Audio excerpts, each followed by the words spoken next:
Orang berhaji itu jatuhnya kalau dia mau berburu itu mubah saja, tidak harus berburu.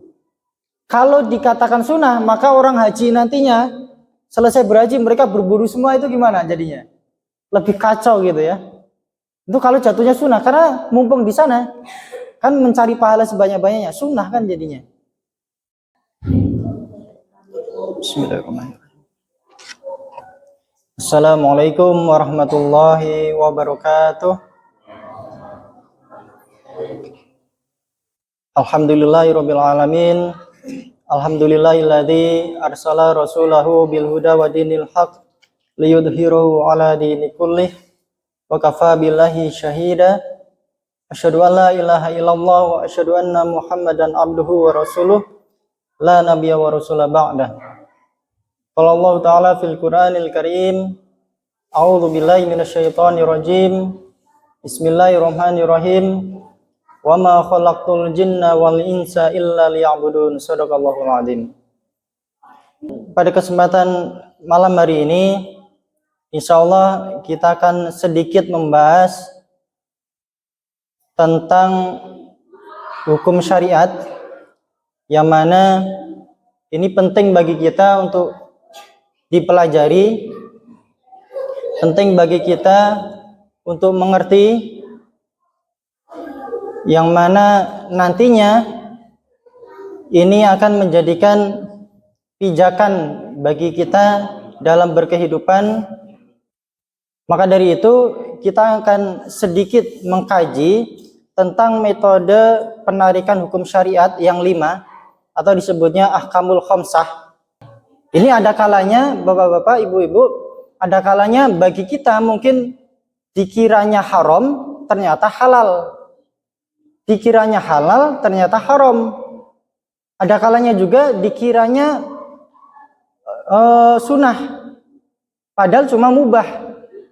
Nah, jadi ini penting bagi kita, karena sesuatu itu dikatakan halal, haram, mubah dan sunnah ataupun makruh itu ada konsekuensinya.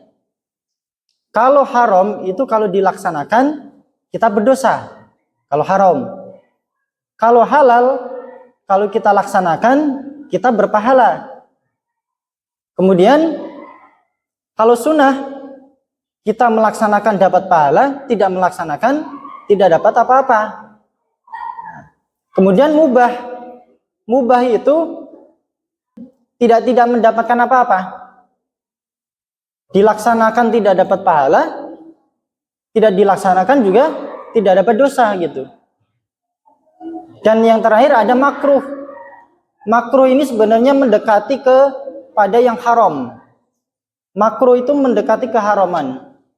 Maka dari itu, kalau hal-hal yang makruh itu alangkah baiknya dijauhi, tapi tidak sampai kepada keharaman. Nah, jadi tidak sampai ke haraman. Kalau haram jelas dosanya, kalau makruh belum tentu berdosa. Nah, maka dari itu kita akan sedikit dalam waktu kesempatan pada maghrib ini insyaallah mengkaji bagaimana metode penarikan hukum secara syariat itu harusnya seperti apa. Nah, kita mulai dari definisi hukum syariat. Nah, jadi bapak-bapak, ibu-ibu yang mungkin bisa dilihat di slide, monggo bisa disimak ya. Jadi syariat itu terdiri dari khitab atau khitabus syari'. Khitab itu seruan. Khitabus syari', seruan atau tuntutan. Asyari itu pembuat hukum. Ada syariat, ada syara, ada asyari. Asyari itu berarti pembuat hukum. Siapa pembuat hukum? Yaitu Allah dan Rasulnya. Maka acuan bagi kaum muslimin, hukum syariat itu diambil dari Al-Quran dan As-Sunnah. Nah, jadi itu disebut asyari. Kemudian al-muta'alliqah. Al-muta'alliqah itu yang berkaitan atau yang mengikat secara keseluruhan, ya. Biafal itu jadi perbuatan manusia, termasuk ucapan. Af'al, al-ibad, manusia atau hamba secara keseluruhan. Jadi definisinya hukum syariat itu kalau kita disebut mengenal syariah atau syariat, maka itu definisinya seruan dari pembuat hukum yang mengikat perbuatan hamba. Jadi seruan dari pembuat hukum, jadi seruan dari Allah dan Rasulnya yang mengikat perbuatan kaum muslimin dan juga manusia seutuhnya. Jadi ini hukum syariat, apa yang disebut itu dengan syariat. Jadi kalau ada istilah syariat Islam, syariah, itu sebenarnya bagi kita biasa saja, wajar saja. Karena itu adalah bagian dari Islam, bagian dari syariah Islam secara keseluruhan.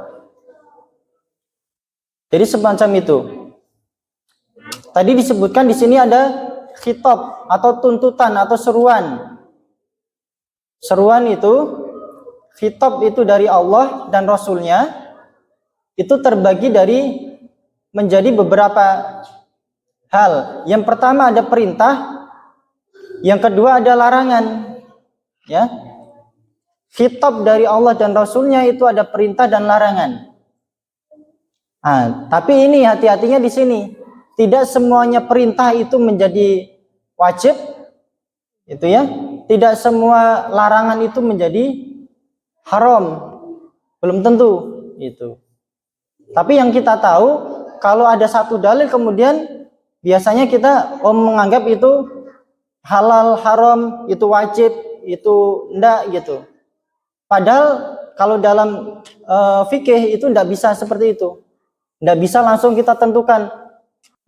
Contoh, ketika Nabi memerintahkan untuk para sahabat itu memelihara atau memanjangkan jenggot. Memanjangkan jenggot, memotong kumis. Kira-kira itu sunnah atau wajib? Wajib. Kan Nabi itu memerintahkan para sahabat untuk memanjangkan jenggot dan memotong kumis. Kalau kita mengkaji sekedar satu dalil itu saja, maka kesimpulannya langsung wajib. Karena apa? Yang memerintahkan Rasul. Kan Rasul tidak boleh ditentang kan gitu, tidak bisa ditentang. Tapi ternyata dalam syariah, dalam fikih itu tidak berhenti di situ. Ya, tidak berhenti di situ. Kita akan melanjutkan. Kalau perintah itu sifatnya jazm itu tegas.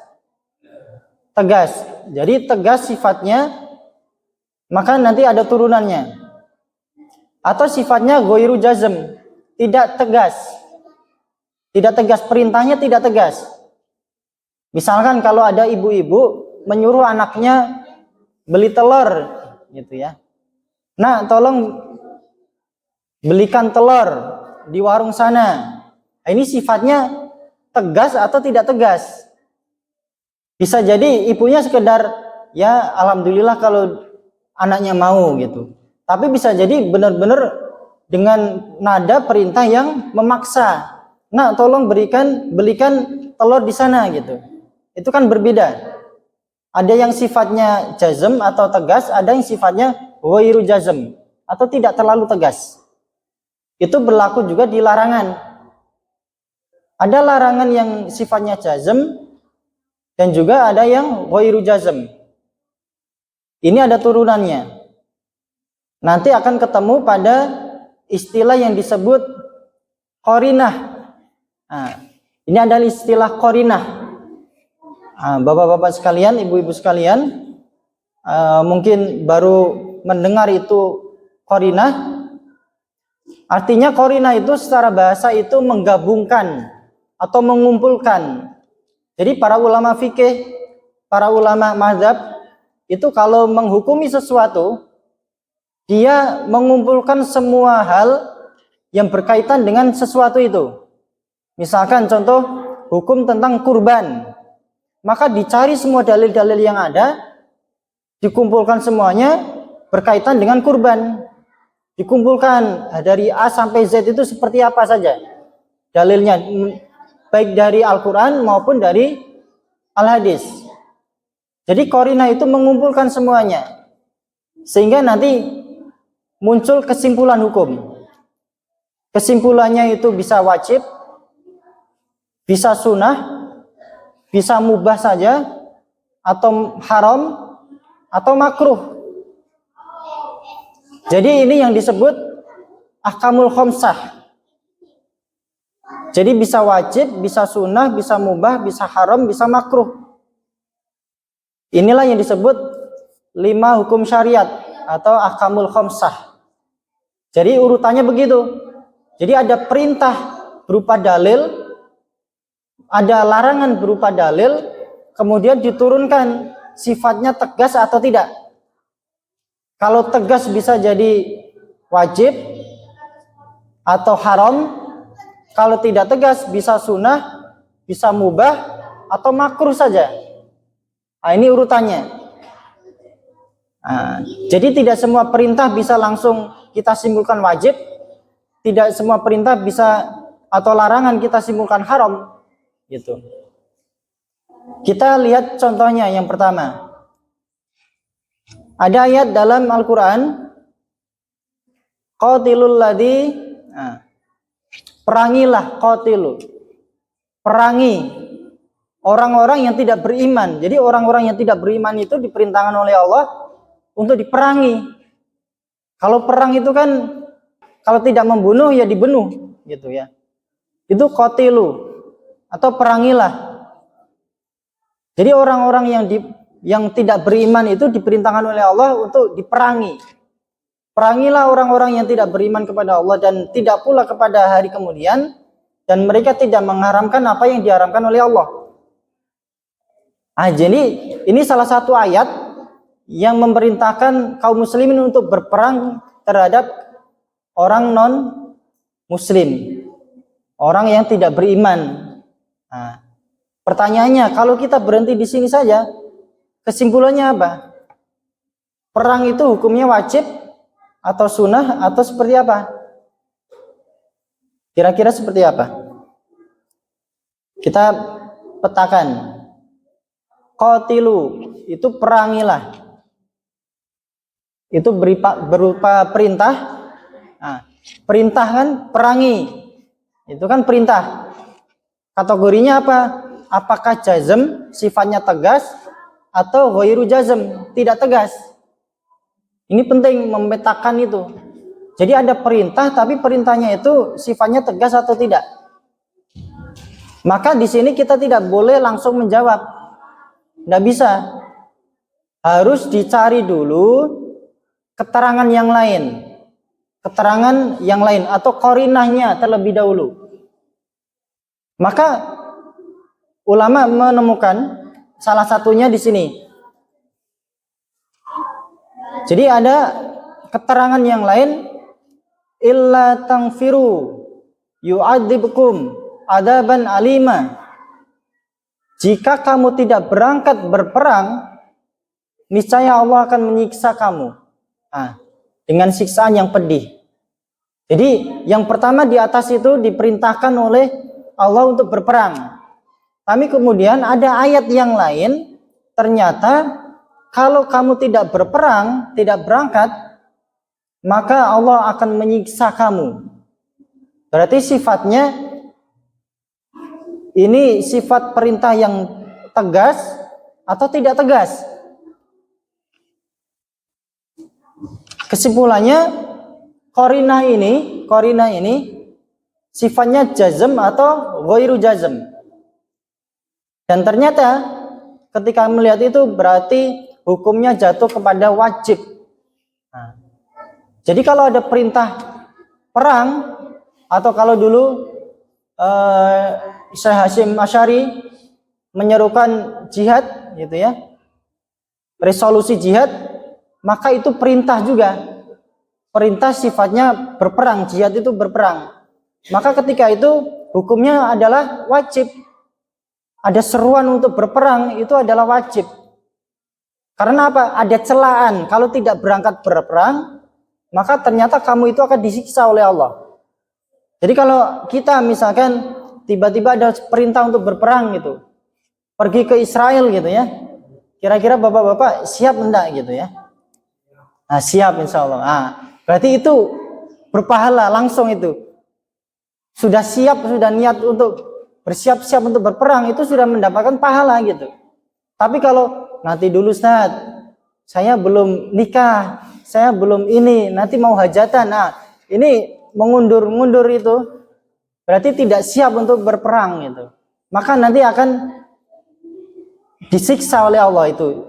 Celaannya begitu. Maka ini penting. Jadi kalau ada perintah sifatnya jazm, tegas, maka jatuh hukumnya wajib. Kita lihat contoh yang lain.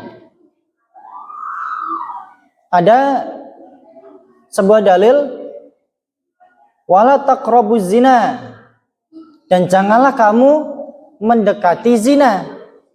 Kira-kira mendekati zina itu larangan yang sifatnya jazm atau ghairu jazm? Sifatnya tegas atau tidak tegas? Wala taqrabuz zina. Tegas atau tidak tegas, Bapak? Tegas ya. Nah, tidak boleh langsung menjawab. Harus cari korinanya dulu. Nah, bagi kita kalau satu ketemu dalil itu kan bagi kita orang awam itu kayaknya udah cukup, satu saja udah cukup.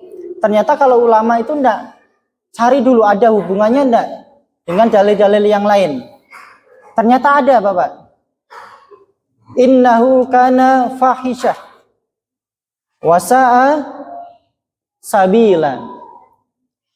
Sesungguhnya zina itu adalah perbuatan yang keji dan juga jalan yang buruk.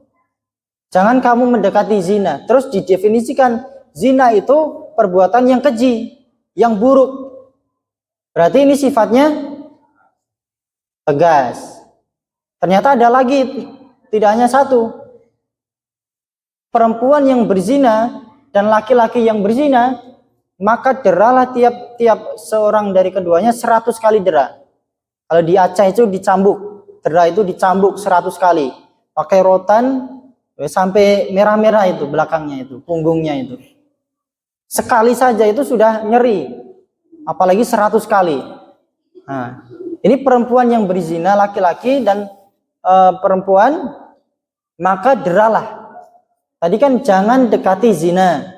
Ternyata ada korinah-korinah lain, ayat-ayat lain yang menyimpulkan zina itu perbuatan keji, kemudian hukumannya kalau berzina didera. Ini kalau orang yang belum menikah. Ini belum menikah, Bapak. Tapi kalau sudah menikah bagaimana? Dirajam. Rajam itu dipendam dalam tanah, cuma sisa kepalanya saja. Kemudian orang-orang yang lewat diminta untuk melemparin batu sampai orang itu meninggal. Nah, itu yang terjadi hukumannya. Maka ketika ada hukuman seperti itu sebenarnya menjadikan efek jera. Orang melihat itu kan jadi takut untuk berzina. Kan gitu. Nah, jadi kesimpulannya dari korinah-korinah yang ada, korinah itu mengindikasikan sifatnya jazm. Berarti mendekati zina, apalagi berzina, itu hukumnya haram, tegas. Ya. Berarti kalau melaksanakan itu, berarti jatuhnya kepada dosa. Itu tegas, gitu ya. Tidak ada toleransi di sini. Ada contoh yang lain. Nah, ada dalam hadis riwayat Bukhari, sholat berjamaah itu lebih utama dari sholat sendirian. Sholat berjamaah lebih utama daripada sholat sendirian. Bandingannya 27 derajat. Nah, kira-kira dalil ini mengindikasikan sholat berjamaah itu wajib atau tidak wajib? Wajib atau tidak wajib? Ini kan lebih utama. Jadi kalau orang sendirian sholat itu 1 pahalanya, tapi kalau berjamaah 27 derajat pahalanya. Belum lagi ada yang riwayat lain, aku pernah mencegah kalian dari ziarah kubur, maka sekarang berziarahlah. Itu ada, dulu pernah dilarang untuk ziarah kubur, tapi kemudian kok diperintahkan untuk berziarah. Ada juga seperti itu. Nah, kira-kira berziarah kubur itu berarti ini kan diperintah, maka sekarang berziarahlah. Itu kan perintah. Perintahnya itu sifatnya wajib atau sunnah? Sunnah. Nah, sunnah. Kita lihat korinanya, karena tidak berhenti di sini ternyata. Hadis yang pertama, Rasul memerintahkan sholat berjamaah, walaupun tidak menggunakan kalimat perintah secara langsung ya, tapi perintahnya ada bahwa sholat berjamaah itu lebih utama. Berarti lebih baik kamu itu berjamaah daripada sholat sendirian. Itu kan perintah, secara tidak langsung begitu. Kalau hadis yang kedua memerintahkan ziarah kubur, tapi sebelumnya dilarang. Maka kesimpulannya, perintah di atas termasuk kategori apa? Jazm atau ghairu jazm. Intinya tidak boleh langsung menjawab, kecuali kita mencari korinahnya dulu. Keterangan yang lain, kira-kira keterangannya itu ada tidak? Kalau ada, kita kumpulkan dulu semuanya. Nah, ziarah kubur itu nanti kesimpulannya apa? Kemudian sholat berjamaah itu nanti kesimpulannya apa hukumnya? Ternyata yang pertama, Rasul itu diam terhadap sekelompok orang yang sholat sendirian. Nah, jadi kalau tadi kan diperintahkan untuk sholat berjamaah, tapi ternyata ketika Rasul melihat ada orang sendirian untuk sholat, Rasul itu mendiamkan, tidak memarahi, tidak mencela, tidak apa-apa, tidak ngapa-ngapain gitu. Tapi mendiamkan. Kalau mendiamkan itu ya menjadi hukum juga, hukum syariat takrir. Diamnya Rasul itu menjadi hukum sendiri. Dan juga yang kedua, yang hadis kedua, Rasul itu juga diam terhadap orang yang tidak melakukan ziarah kubur. Tadi kan perintah berziarahlah gitu ya. Ternyata Rasul juga diam terhadap orang yang tidak melakukan ziarah kubur. Nah, jadi kesimpulannya apa? Qarinah tersebut indikasinya ghairu jazm, tidak tegas, perintah tapi tidak tegas. Kalau tidak tegas, jatuh hukumnya apa? Sunnah. Nah, sunnah atau istilah lain itu mandub. Mandub itu sama dengan sunnah, sama. Mandub atau sunnah. Jadi kalau ini secara hukum ya, secara hukum kita definisikan begini. Nanti secara keutamaan tentu kita melakukan sesuai yang pemahaman masing-masing. Gitu ya. Karena ada sebagian yang memahami sholat berjamaah itu wajib, gitu, harus wajib gitu. Berarti kalau sendirian tidak sah berarti kalau wajib berjamaah. Nah, maka kita simpulkan menurut pendapat kami tentang yang pertama sholat berjamaah itu simpulannya adalah mandub sunnah, termasuk ziarah kubur sunnah juga. Sehingga konsekuensinya kalau dilakukan dia dapat pahala. Tapi kalau tidak dilakukan, tidak apa-apa. Tidak harus ziarah kubur, tidak harus sholat berjamaah. Tapi alangkah baiknya bisa berjamaah, bisa ziarah kubur. Nah, itu kan alangkah baiknya, utamanya. Tapi secara hukum, dia masuk kategorinya sunnah atau mandub. Jadi seperti itu. Jadi dalam pemahaman hukum-hukum syariat, kita tidak bisa langsung menyimpulkan hukum ini wajib, haram, halal atau tidak. Tapi harus kita mencarikan keterangan-keterangan banyak. Nah, jadi bisa jadi begini. Beberapa waktu lalu itu kalau di media sosial itu heboh tentang hukum musik. Nah, ada pembahasan tentang hukum musik. Nah, tentang hukum musik itu kan beragam sebenarnya. Ada yang haram, ada yang bisa dikatakan halal, tapi dengan catatan. Nah, tapi bisa jadi begini, kenapa kok bisa memiliki perbedaan pendapat? Bisa jadi qarinah yang ditemukan itu berbeda. Jadi misalkan dalam satu bab itu ada 10 dalil, yang pendapat satu itu cuma menemukan 5 dalil, yang pendapat yang kedua bisa 7 dalil, ada pendapat yang lain bisa semuanya dalil itu ketemu. Maka pesan dari Imam Syafi'i dan imam-imam mazhab lainnya, bisa jadi pendapat saya itu keliru, pendapat Anda yang benar, atau pendapat saya yang benar, pendapat Anda yang keliru. Karena apa? Qarinah atau keterangan hadis-hadis atau dalil-dalil Al-Quran dan lain sebagainya itu bisa jadi belum ketemu, gitu ya. Kita ketemunya cuma 1-2, ternyata orang lain bisa 5, dan itu digabungkan menjadi satu kesatuan, menjadikan kesimpulan hukum. Jadi seperti itu. Kemudian ada contoh yang lainnya, Bapak. Contoh keempat, ada hadis, barang siapa yang mampu atau kaya tetapi tidak mau menikah. Nah, ini kaya tidak mau menikah, maka kata Rasul tidak termasuk golonganku. Laisa minna, tidak termasuk golonganku, tidak termasuk golongan umat Nabi Muhammad. Itu bagaimana jadinya? Kita kaya tapi tidak mau menikah. Berarti kan dicela ini. Dicela oleh Rasul, tidak termasuk golonganku. Berarti kalau orang kaya tapi tidak menikah, hukumnya berarti dia sampai di sini. Ternyata ada yang lainnya. Anna Nabi SAW antabatul, bahwa Rasul itu melarang tabatul, membujang. Ada juga begitu. Rasul melarang orang itu membujang, tidak menikah. Nah, ini kan ada dalil yang lain. Dikuatkan dalil yang lain. Barang siapa kaya tidak mau menikah, bukan termasuk golonganku.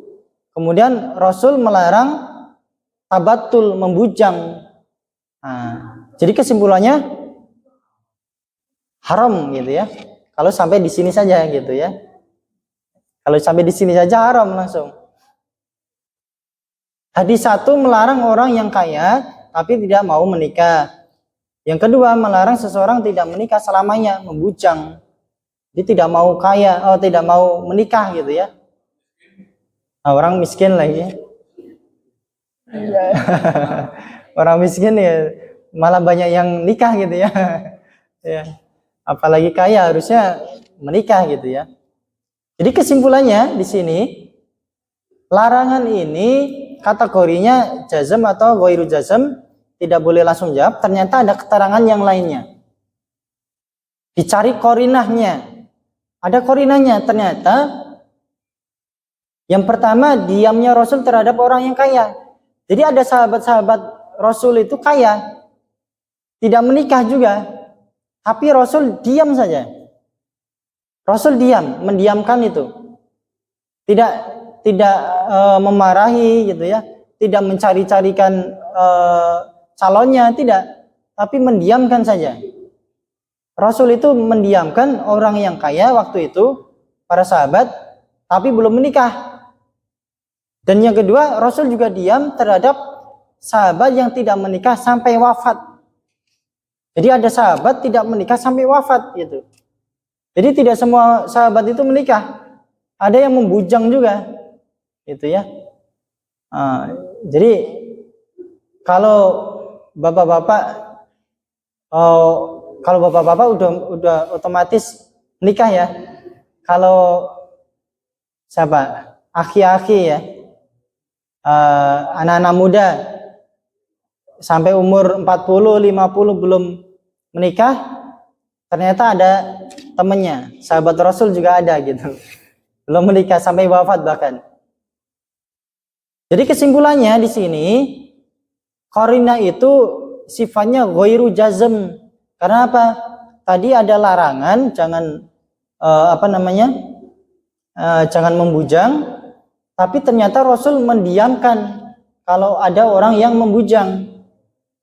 Jadi sifatnya tidak tegas. Sifatnya tidak tegas. Maka orang-orang yang tidak mau menikah, kesimpulan hukumnya makruh. Jadi kalau ada orang kaya tidak mau menikah, itu makruh jatuhnya. Termasuk orang yang sengaja membujang. Ini sengaja ya. Sengaja membujang itu makruh jatuhnya. Beda kalau sudah mencoba kesana tapi tidak ketemu jodohnya, itu beda lagi. Ada ikhtiarnya. Tapi kalau sengaja tidak menikah, membujang saja, mungkin sibuk bekerja, sibuk kuliah, pendidikan, sampai S1, S2, S3, S4 gitu ya. Udah selesai gitu, dia jatuhnya makruh. Kalau tidak mau berniat, tidak mau menikah. Nah, ini bedanya ini. Karena gini Bapak, sekarang itu muncul fenomena di Eropa, orang-orang yang dia tidak mau menikah. Itu yang pertama.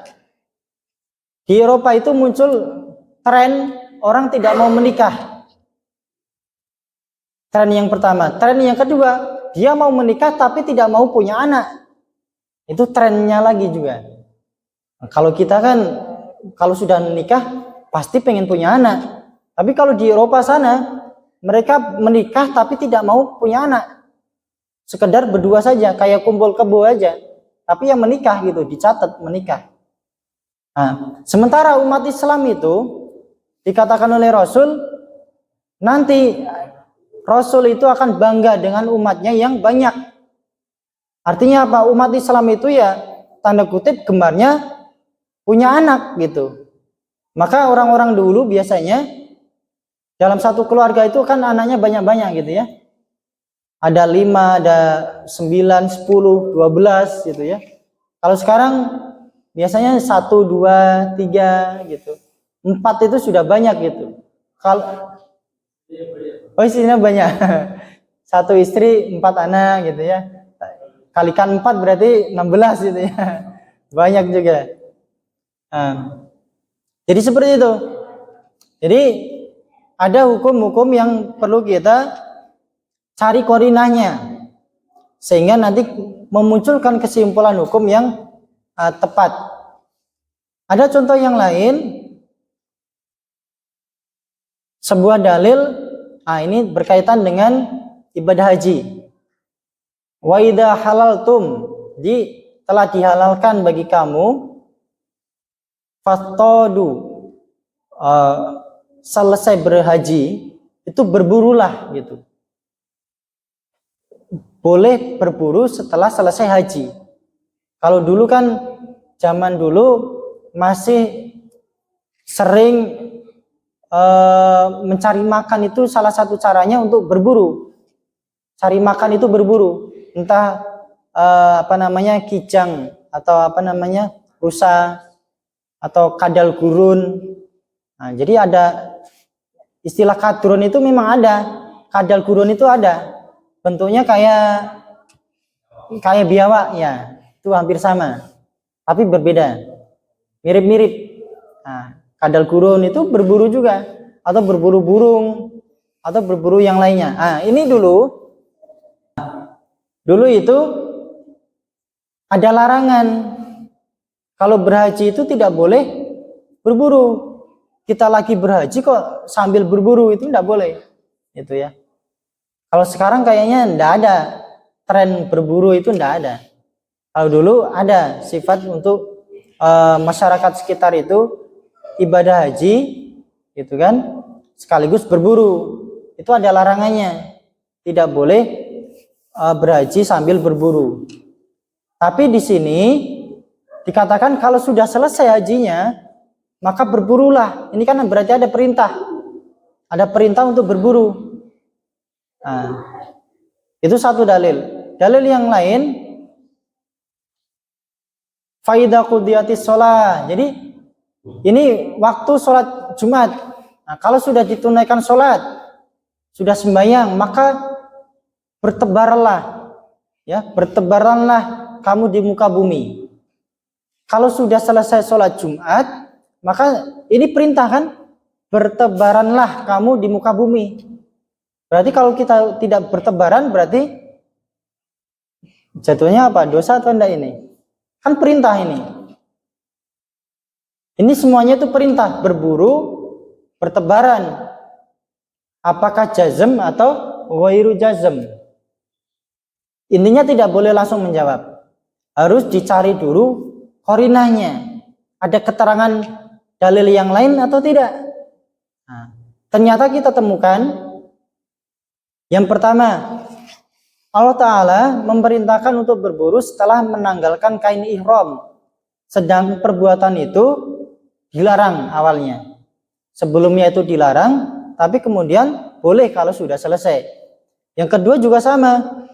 Perintah untuk bertebaran di muka bumi itu diawali dulu dengan sifat larangan. Larangannya apa? Kalau sudah dipanggil-panggil azan untuk Jumat, kamu itu jangan berjual beli. Nah, ini hati-hati ini kalau kita bermuamalah ini. Kalau kita berjual beli waktunya sholat Jumat, itu jatuhnya haram itu. Ya, qarinah yang kedua. Tapi ketika sudah selesai sholat Jumat, boleh untuk kembali beraktivitas. Jadi yang sebelumnya dilarang, kemudian boleh beraktivitas kembali. Qarinah tersebut indikasinya ghairu jazm. Maka hukumnya tidak jatuh mandub atau sunnah. Tidak sunnah atau mandub, tidak. Tapi hukumnya jatuh kepada mubah. Mubahnya itu apa? Berburu. Orang berhaji itu jatuhnya kalau dia mau berburu itu mubah saja. Tidak harus berburu.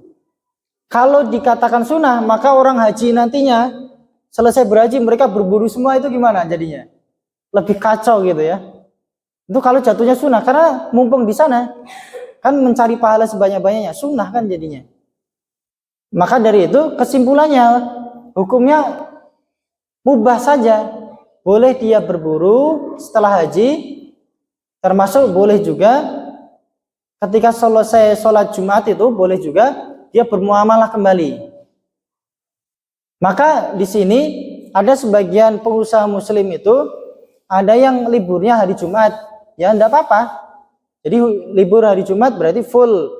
Setelah selesai Jumatan ya udah selesai istirahat, tidak kembali aktivitas jual beli, tidak. Nah, tapi ada juga yang sebagian tetap beraktivitas jual beli, tidak apa-apa juga, karena hukumnya jatuh kepada mubah. Boleh bertebaran di muka bumi kembali. Nah, jadi kesimpulannya di sini status hukum perbuatan dalam syariat Islam itu ada 5 kemungkinan. Ada yang pertama fardu, maknanya wajib, fardu wajib. Yang kedua haram atau terlarang. Yang ketiga sunnah atau mandub. Jadi istilah dari sunnah itu mandub. Kemudian ada makruh. Makruh itu lebih baik ditinggalkan, tidak jatuh kepada keharaman. Nah, nanti ini bisa dipetakan ini sebagian hukum-hukum yang ada di tengah-tengah kita. Kira-kira haram, fardu atau wajib, halal, mandub, makruh atau mubah saja.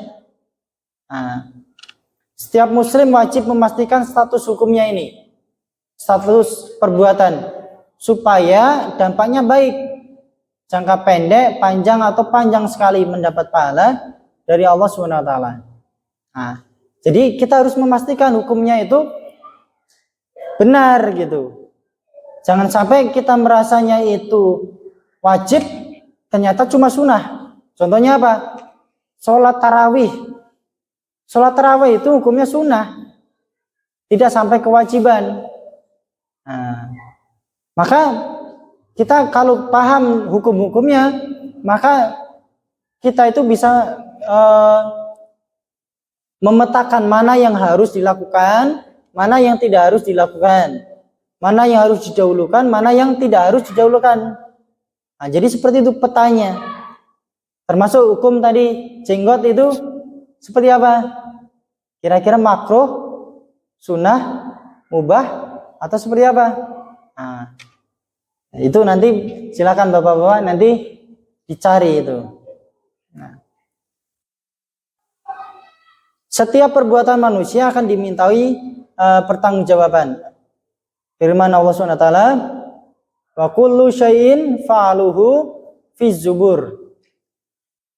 Dan segala sesuatu yang telah diperbuat tercatat dalam buku-buku catatan. Nah, jadi malaikat mencatat kita semuanya. Barang siapa mengerjakan kebaikan seberat dzarrah. Kalau dulu itu terjemahnya dzarrah itu biji sawi. Kalau sekarang terjemahnya biji atom. Atom, bukan kacang atom, tapi atom yang kecil kan. Dzarrah itu atom kecil. Barang siapa mengerjakan kejahatan sebesar dzarrah akan dibalas pula.